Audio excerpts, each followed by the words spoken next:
दोस्तों, आज मैं एक्सप्लेन करने वाला हूँ 65 मूवी। इस मूवी में हम 65 मिलियन सालों पहले का सीन देखेंगे, जब पृथ्वी पर कोई भी इंसान नहीं रहते और पृथ्वी सिर्फ बंजर भूमि थी। और उस समय पृथ्वी पर डायनासोर और अनगिनत खतरनाक जीव रहते थे। और जब उल्का पिंड पृथ्वी से टकराया था और पृथ्वी पूरी तरह से नष्ट हो गई थी और सभी डायनासोर विलुप्त हो गए। और उसी समय उल्का पिंड का एक टुकड़ा एक स्पेसशिप से टकरा जाता है और वो स्पेसशिप पृथ्वी पर क्रैश हो जाता है। तो चलिए देखते हैं कि कैसे वो लोग खतरनाक जानवरों से और उल्का पिंड से अपनी जान बचाते हैं और कैसे वो वहाँ से निकलते हैं। दोस्तों, अगर अभी तक आपने चैनल को सब्सक्राइब नहीं किया तो जल्दी से चैनल को सब्सक्राइब कर लीजिए। तो दोस्तों, बिना टाइम वेस्ट करे हम इस कहानी को शुरू करते हैं। मूवी की स्टार्टिंग में हम सोलोरिस नाम के प्लेनेट को देखते हैं, जो प्लेनेट 65 मिलियन साल पहले ही बहुत टेक्निकल हो गया था और उसमें लोग रहते थे। वही हम इस प्लेनेट पर माइल्स नाम के एक व्यक्ति को देखते हैं, जो अपनी वाइफ और अपनी बेटी नेविन के साथ बीच पर आया होता है। नेविन को एक जानलेवा बीमारी होती है और नेविन की बीमारी का इलाज बहुत महंगा था। माइल्स के पास इतने पैसे नहीं होते कि वो अपनी बेटी का इलाज करा सके, इसलिए माइल्स अपनी बेटी का इलाज कराने के लिए एक स्पेसशिप मिशन पर जाने का डिसाइड करता है, ताकि वो पैसे कमाकर अपनी बेटी का इलाज करा सके। माइल्स एक साइंटिस्ट टीम को स्पेसशिप से ब्रह्मांड के दूसरे प्लेनेट पर लेकर जाएगा और ये मिशन 2 साल का होता है। नेविन अपने पिता से कहती है कि मैं आपका इंतजार करूंगी। वहीं फिर हम 2 साल बाद का सीन देखते हैं, जब माइल्स स्पेसशिप से साइंटिस्ट को दूसरे ब्रह्मांड से अपने प्लेनेट सोलारिस पर लेकर जा रहा होता है। तभी अचानक से बहुत सारे मेटोराइट्स उनके स्पेसशिप से टकराने लग जाते हैं और मेटोराइट्स के टकराने से माइल्स की आंख खुल जाती है। माइल्स स्पेसशिप को संभालने लगता है। माइल्स शिप को तेजी से आगे बढ़ाता है और उसे किसी प्लेनेट पर लैंड करने की डिसाइड करता है। शिप में सभी पैसेंजर अपने अपने चैम्बर में सोए होते हैं, लेकिन मेटोराइट्स के टकराने से पूरा शिप डैमेज होने लगता है और शिप का एक हिस्सा नीचे गिर जाता है। माइल्स जैसे तैसे करके शिप को नीचे लैंड करता है और इसी बीच माइल्स को भी चोट लग जाती है। फिर माइल्स अपना सूट पहनकर शिप से बाहर जाता है, जहाँ वो देखता है कि पूरा शिप बर्बाद हो गया और सभी पैसेंजर मारे गए। फिर माइल्स शिप से बाहर जाता है और इस प्लेनेट को देखता है, जो कि पृथ्वी थी।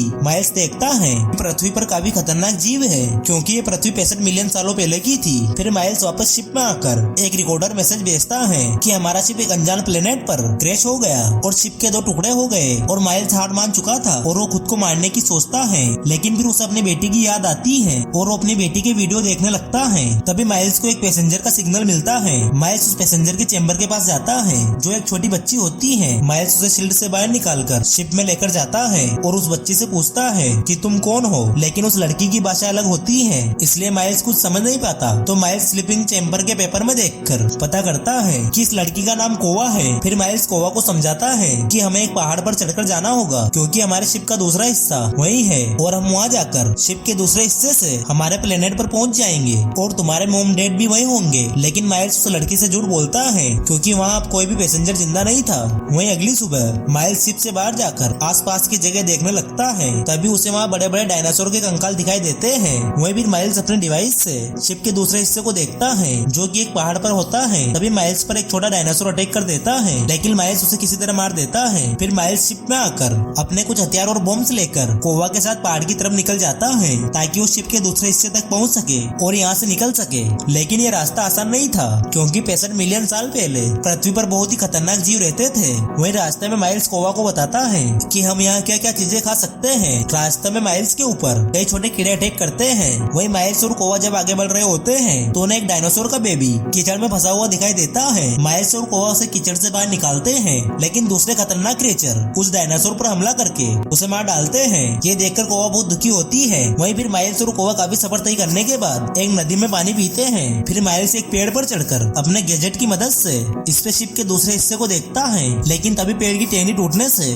माइल्स नीचे गिर जाता है, जिससे माइल्स को काफी चोट लग जाती है। माइल्स के गिरने की आवाज सुनकर वहाँ खतरनाक डायनासोर आ जाते हैं। कोवा वहाँ से भागकर एक पत्थर के पीछे छुप जाती है। माइल्स बॉम्ब निकालकर उन डायनासोर की तरफ फेंक देता है, जिससे वहाँ एक ब्लास्ट होता है। वहीं दूसरी तरफ डायनासोर कोवा पर हमला करके उसे मारने ही वाला होता है, लेकिन तभी माइल्स अपनी गन से उस डायनासोर को मार देता है। लेकिन तभी एक डायनासोर कोवा को अपने साथ खींचकर लेके जाने लगता है, तो माइल्स किसी तरह कोवा को बचा लेता है। वहीं फिर माइल्स कोवा को उठाकर आगे बढ़ने लगता है और वो एक गुफा में रात गुजारने का डिसाइड करते हैं। माइल्स अपने चारों तरफ गैजेट लगा देता है, ताकि कोई भी क्रिएचर उनके पास आएगा तो उन्हें गैजेट की मदद से पता चल जाएगा। माइल्स जब अपने डिवाइस से लोकेशन चेक करता है तो उसे पता चलता है कि माइल्स का स्पेसशिप जिस एस्टेरॉयड से टकराया था वो एस्टेरॉयड सीधा पृथ्वी पर आ रहे हैं और वो कुछ ही घंटों में पृथ्वी से टकराने वाले हैं, जिसके बाद पृथ्वी पूरी तरह से नष्ट हो जाएगी। असल में ये वही समय होता है जब 65 मिलियन साल पहले हमारी पृथ्वी पर सच में एस्टेरॉइड टकराया था और सभी डायनासोर विलुप्त हो गए थे। वही माइल्स और कोवा सो जाते हैं, लेकिन माइल्स ने हमने चारों तरफ जो सिग्नल लगाए थे वो बजने लगते हैं, जिससे माइल्स उठ जाता है।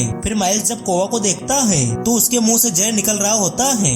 माइल्स जब टॉर्च चलाकर कोवा के मुंह के अंदर देखता है तो उसे कोवा के मुंह के अंदर एक जहरीला सांप दिखाई देता है। माइल्स गैजेट की मदद से उस सांप को मार देता है। फिर कोवा और माइल्स जब यहाँ से निकलने लगते हैं तो उन्हें वहाँ बहुत बड़ा डायनासोर दिखाई देता है। माइल्स डायनासोर पर हमला करके उसे वहाँ से भगा देता है और वो दोनों गुफा के अंदर आ जाते हैं, लेकिन अंदर गुफा का रास्ता बंद होता है। तो माइल्स एक बॉम्ब से रास्ता बड़ा करता है और कोवा उसके अंदर जाकर गुफा से बाहर निकल जाती है।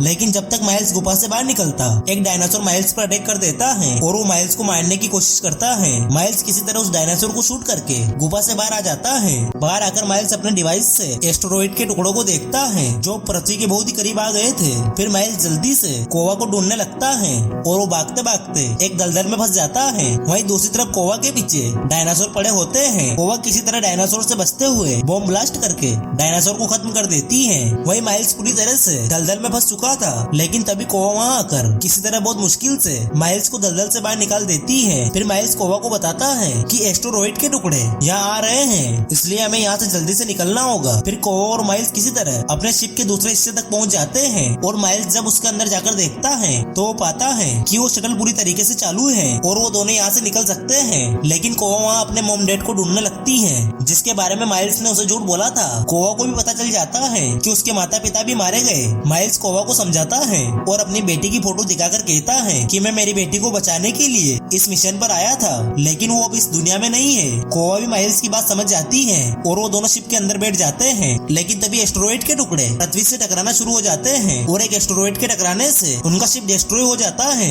और नीचे गिर जाता है। वहीं डायनासोर भी उन्हें देख लेते हैं और उनकी तरफ बढ़ने लगते हैं। माइल्स डायनासोर को चकमा देने के लिए शिप से बाहर भागने लगता है और वो किसी तरह डायनासोर से बचते हुए एक डायनासोर को शूट कर देता है, लेकिन दूसरा डायनासोर अभी जिंदा होता है और वो माइल्स पर हमला करने के लिए माइल्स के पीछे जाता है। माइल्स भागकर जंगल की तरफ जाता है ताकि उस डायनासोर को शिप से दूर लेकर जा सके और माइल्स बड़ी ही चालाकी से उस डायनासोर को अपने पीछे ले जाकर एस्टेरॉइड में जलाने की कोशिश करता है, लेकिन इससे डायनासोर को कुछ फर्क नहीं पड़ता और वो माइल्स को मारने ही वाला होता है। लेकिन तभी कोवा वहाँ आकर डायनासोर की आंख पर हमला कर देती है और वो डायनासोर खुद घायल होकर वोल्केनो के ऊपर आ जाता है, जिससे बहुत सारा एसिड डायनासोर के अंदर चला जाता है और वो डायनासोर बुरी तरीके से जलकर राख हो जाता है। वहीं फिर माइल्स और कोवा जल्दी से शिप में जाने लगते हैं और एस्टेरॉइड भी तेजी से पृथ्वी पर गिर रहा होता है। माइल्स और कोवा शिप में आकर बैठ जाते हैं और वो एस्टेरॉइड से बचते हुए वहाँ से निकल जाते हैं और वो अपने प्लेनेट सोलारिस की लोकेशन डालकर वहाँ से निकल जाते हैं और वहीं पृथ्वी पूरी तरीके से खत्म हो जाती है और सभी डायनासोर मारे जाते हैं और यहीं पर इस मूवी की हैप्पी एंडिंग हो जाती है। दोस्तों, अगर आपको मूवी पसंद आई हो तो चैनल को सब्सक्राइब करना ना भूलें और वीडियो को लाइक एंड शेयर जरूर करें। वीडियो को एंड तक देखने के लिए आपका दिल से शुक्रिया।